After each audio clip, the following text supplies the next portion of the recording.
Then the Buddha, wanting to elaborate on the meaning of this again, spoke these verses. Suppose there were an affluent man who had a large house, and this house was very old, on the verge of collapsing. The halls were extremely dangerous, the pillar bases rotten and disintegrating, the beams and framework dangerously tilted, and the stairways were falling apart. The fences and walls were cracked, the plaster was peeling off, the thatched roof was falling down, the rafters and eaves were coming apart, the partitions were everywhere askew, and the whole place was covered with filth. 500 people lived there, and moving around helter-skelter were kites, owls, hawks, eagles, crows, magpies, doves, pigeons, lizards, snakes, vipers, scorpions, centipedes, millipedes, newts, myriapods, ferrets, badgers, mice, rats, and other harmful creatures. It was filled with stench, and there were places overflowing with excrement. All kinds of bugs had gathered there. There were foxes, wolves, and vermin, devouring, trampling, and gnawing on corpses, scattering bones and flesh about. And a pack of dogs, forcing each other out of the way, rushed to the spot. Frightened and exhausted from hunger, they were searching everywhere for food, fighting among themselves, snatching at food, biting, snarling, and barking at each other. This house was terrifying, corrupted to this grotesque condition. Ogres of the mountains and valleys, yaksas and demons were everywhere devouring human flesh. There were various poisonous insects, all kinds of harmful birds of prey, and beasts who were producing, rearing, and protecting their offspring. Yaksas were scrambling and fighting to devour them. And after sating themselves, evil thoughts would arise in them. The sound of their fighting was terrifying. The Kumbanda demons were crouching on the ground, sometimes rising up a foot or two. Roaming about, pleasing themselves as they liked, they would catch 2 legs of a dog, beat it until it could not bark, and, grabbing the dog's neck with their legs, terrify it for their own amusement. There were also other demons living there, with large bodies, naked, dark, and gaunt. They were screaming horrifying howls, crying out while searching for food. Other demons were there, some with needle-like throats, while others had necks like a cow's head. Some had those of human flesh-eaters or dog devourers. Their hair was disheveled like rank weeds, and they were destructive and malicious. Driven by hunger and thirst, they were crying and scurrying about. Yaksas, hungry ghosts, and various malicious birds and beasts were peering out of the windows and running frantically in all directions, driven by hunger. In this house, with its immeasurable terrors, there were many such horrendous things as these. Now, suppose this old and decaying house belonged to a man, and this man came out from it a short distance. Soon after, the house suddenly burst into flames behind him. The fire instantly spread in all directions. The frame, beams, rafters, and pillars exploded, and shaking, split and crashed, while fences and walls collapsed. All the demons screamed out loudly. The hawks, eagles, and other birds, and Kumbanda demons, panicked and terrified, could not get out. Malicious beasts and poisonous insects concealed themselves in holes. There were also Pisaka demons dwelling there, who, because of little merit, were chased by the flames. They were tearing at each other, drinking blood and eating flesh. A horde of vermin had already died off, and the large malicious beasts raced to devour them, while the smoke of the stench flowed and filled everywhere. As the centipedes, millipedes, and poisonous snakes rushed, Burning out of their holes, the Kumbhaanda demons devoured them, one after another. The hungry ghosts, with their hair on fire, ravenous, thirsty, and suffering from the heat, frantically scurried about. In this way, the house was extremely terrifying with poison and fire, and disasters more than one. Then the householder, who was standing outside the entrance of the house, heard someone say, quote, "Just a moment ago, in the midst of their play, your children entered this house. Being young and ignorant, they are attached to playing games." Hearing this, the affluent man was startled and went into the burning house to save them from the disaster of the fire. As he thought fit, he warned the children and explained the various dangers. Quote, "There are malicious demons, poisonous insects, and the fire is raging everywhere. There are endless horrors, one right after another. There are poisonous snakes, lizards, vipers, yaksas, kumbhaanda demons, vermin, foxes, dogs, hawks, eagles, kites, owls, and centipedes, all acutely suffering from hunger and thirst, and all extremely terrifying. These horrors are difficult to deal with, how much more so the conflagration." But the children, being ignorant, would not listen to their father's warning. Still attached to their games, they kept right on playing. Thereupon the affluent man thought, quote, "My children, by doing this, increase my distress. There is nothing to enjoy now in this house. Nevertheless, my children who are absorbed in play will not accept my instructions, and so will be hurt by the fire." Then he immediately thought that he should advise his children using various skillful means, and said, "I have a variety of unusual toys, such as fine carts adorned with beautiful treasures, yoked to sheep, deer, and oxen. They are just outside the gate. O children, come out of the house. I have these carts made for you. Play with them as you like." Hearing about these carts, the children immediately started to push each other out of the way to get out of the house. Arriving at an open area, they escaped from the disaster. The affluent man, seeing that his children had escaped from the burning house and were standing at the crossroads, sat down on his lion's seat. Then he joyously said, "Now I am happy. It is extremely difficult to raise these children. Foolish and ignorant, they entered a dangerous house full of various poisonous insects, terrifying ogres from mountains and valleys, and a raging fire that broke out in all directions. In spite of this, these children were attached to playing their games. But by causing them to escape from the disaster, I have saved them. Therefore, my people, I now feel at ease." Thereupon, the children, seeing their father sitting in peace, approached him, saying, "Please, Father, give us the 3 kinds of carts adorned with treasures that you just promised us. When you said that if we, your children, came out, you would give us 3 kinds of carts, just as we like. Now is the right time. Give them to us right away." This affluent man, who was extremely wealthy, had an abundance of treasures. He had a number of great carts made, adorned with various precious things, like gold, silver, lapis lazuli, mother of pearl, and agate. They were beautifully decorated, encircled with railings, and were covered with hanging bells attached to golden cords. Over them was hung a net of pearls, with golden flower tassels hanging down everywhere. They were all completely decorated in a variety of colors.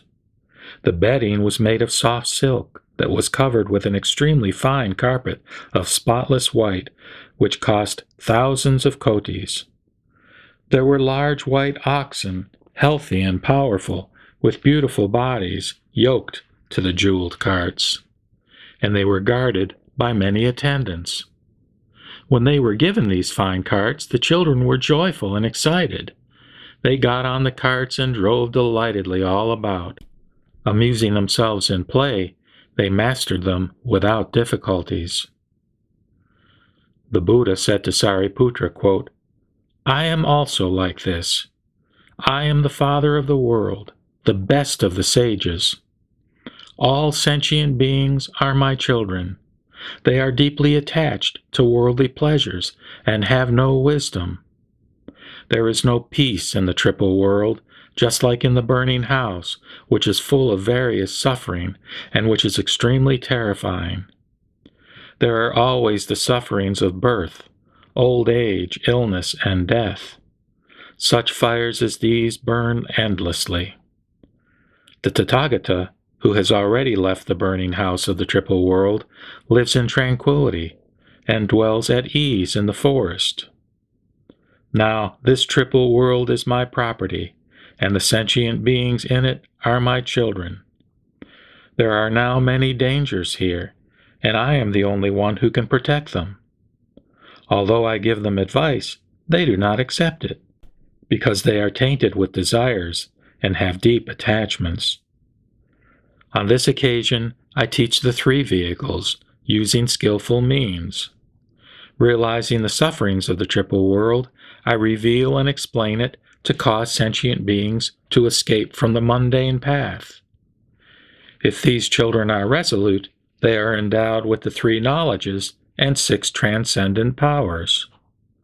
Or they can become Pratyeka Buddhas, or Bodhisattvas who have reached the stage of non-retrogression. O Sariputra, I explained a single Buddha vehicle to sentient beings using this illustration. If you are able to accept what I say, you will all attain the Buddha path. This vehicle is subtle, pure, and peerless. There is nothing superior to it in all the worlds. This is what the Buddha enjoys. All the sentient beings should praise, honor, and revere it. There are immeasurable thousands of kotis of powers, liberations, meditations, wisdoms, and other attributes of the Buddha. I cause my children to obtain such a vehicle and let them play continuously, day and night, for kalpas. I cause the bodhisattvas, as well as the shravakas, to board this jeweled vehicle and lead them directly to the terrace of enlightenment. For this reason, there is no other vehicle but the skillful means of the Buddhas, even if one seeks in all the 10 directions. I tell you, Sariputra, all of you are my children, and I am thus your father. Since you were burned by the fire of various sufferings for many kalpas, I saved you all by leading you out of the triple world. Although I have previously told you about your parinirvana, you have only extinguished birth and death, and have not actually attained nirvana. You should now seek only the wisdom of the Buddha. If there are any bodhisattvas in this assembly, they should listen single-mindedly to the real teaching of all the Buddhas. Those sentient beings whom the Buddha Bhagavats lead and inspire with skillful means are all bodhisattvas. Because people have little knowledge and are deeply attached to pleasures, I teach them the truth of suffering, i.e., the first noble truth. And those sentient beings rejoice, having attained such an unprecedented experience. The truth of suffering taught by the Buddha is nothing but the truth. To those who do not know the origin of suffering, i.e., the second noble truth, who are deeply attached to its causes and unable to abandon them even for a while, I teach the truth about the path to its cessation, using skillful means. All the causes of suffering originate from excessive craving. When this craving is extinguished, the source is removed. The cessation of suffering is called the third noble truth. One practices the path leading to its cessation, i.e., the fourth noble truth, in order to attain the truth of cessation. Removing the bonds of sufferings is called liberation. In what sense have these people attained liberation? They have merely removed false views and called that liberation. But actually, they have not yet completely attained it. The Buddha has explained that these people have not actually attained nirvana. I do not intend to lead them to nirvana, because they have not yet attained the highest path. I am the Lord of the Dharma, and have mastered the Dharma. I appear in the world to cause sentient beings to be at peace. O you Sariputra, teach this my Dharma sign to benefit the world. Wherever you may go, never propagate it recklessly. You should know that those who hear, rejoice, and fully accept it have reached the stage of non-retrogression. Those who accept the teaching of this sutra have formerly seen Buddhas in the past, honored and paid homage to them, and also heard this teaching. Those who are able to accept what you teach will see me, you, the monks, and the bodhisattvas. This very Lotus Sutra shall be taught only to the profoundly wise. Those of superficial awareness who hear it will become confused and will not comprehend it. This sutra is beyond the comprehension of all the Sravakas and Pratyeka Buddhas. O you Sariputra, even you understood this sutra only through faith. It is no wonder that the other disciples cannot. They accept this sutra because they believe the Buddha's teaching, but it is beyond their intellectual comprehension. O Sariputra, never teach this sutra to those who are arrogant and lazy, or to those who hold false views about the self. Never teach it to those people of superficial awareness who are deeply attached to the desires of the five senses, since, even if they heard it, they would not understand. Those people who will not accept and who disparage this sutra will consequently destroy the seed of the Buddha in the entire world. Now listen to what I teach about the results of the errors of those people who frown upon and have doubts about this sutra. Listen also to what I teach concerning the results of the errors of those people who, whether at the time of the Buddha's presence in this world or after his parinirvana, disparage this sutra and despise, hate, and hold grudges against the people who recite, copy, and preserve it. When such people die, they will go to the Avicii hell, and after spending a kalpa there, will be born in the same way again and again for innumerable kalpas. After coming out of this hell, they will be reborn as animals. If born as dogs or vermin, their bodies will be emaciated, dark-spotted, devoid of hair, with scabies and leprosy. Tormented, hated, and despised by people, they will constantly suffer from hunger and thirst. With withered bones and flesh, they will be in anguish while living and covered with stones after death.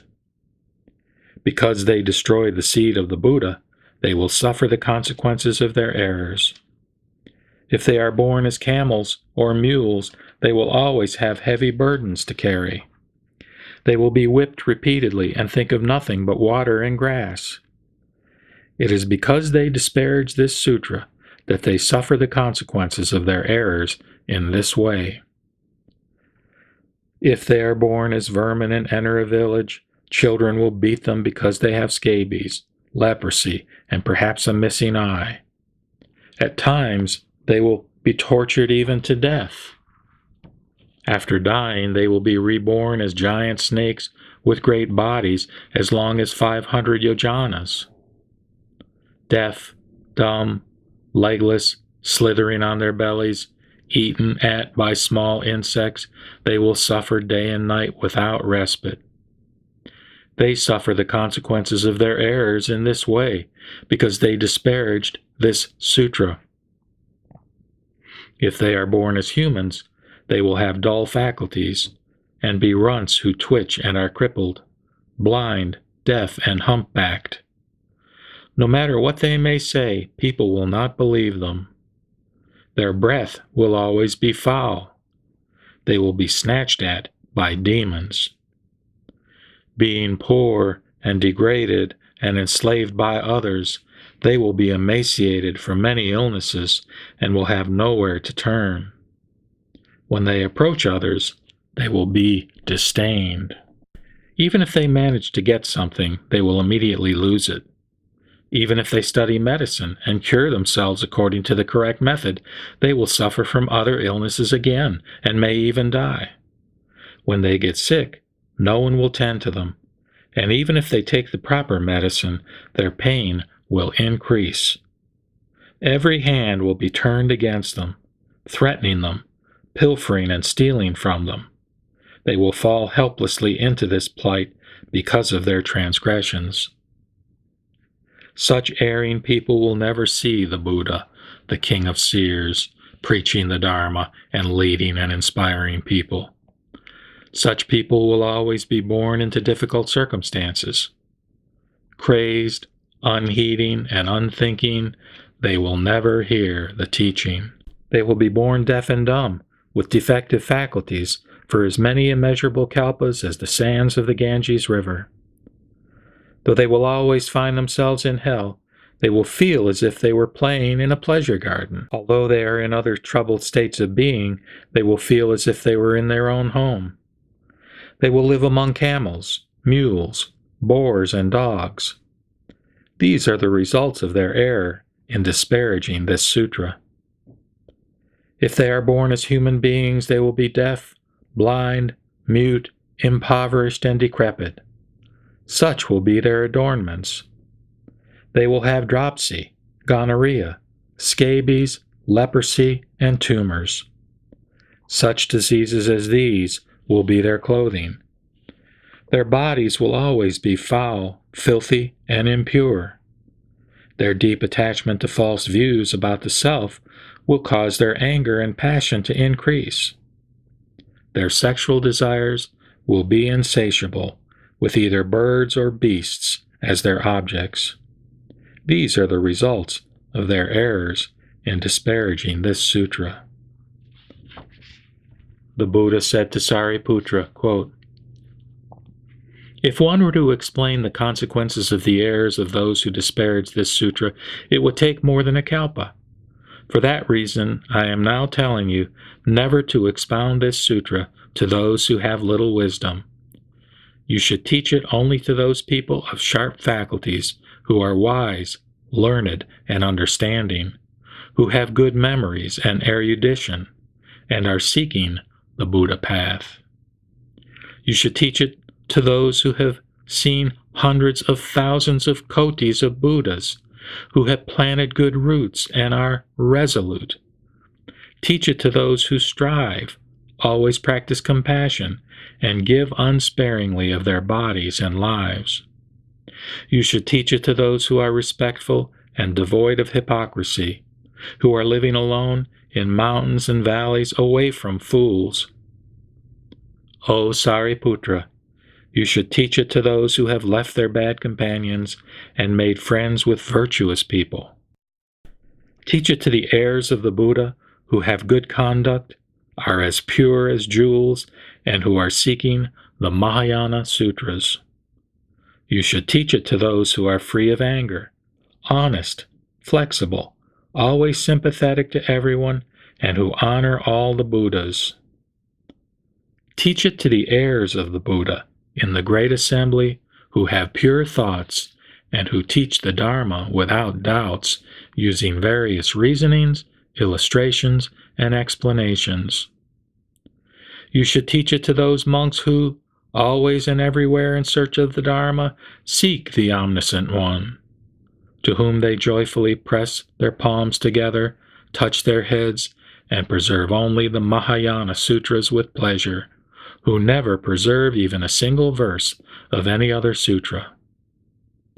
Teach it to those who seek this sutra as intently as they seek for the relics of the Buddha, who, after obtaining it, will accept it respectfully with bowed heads, and will not seek any other sutra, and will never think about heretical scriptures. O Sariputra, I say to you, I have described the characteristics of those who seek the Buddha path, though a kalpa would not suffice to do so in full.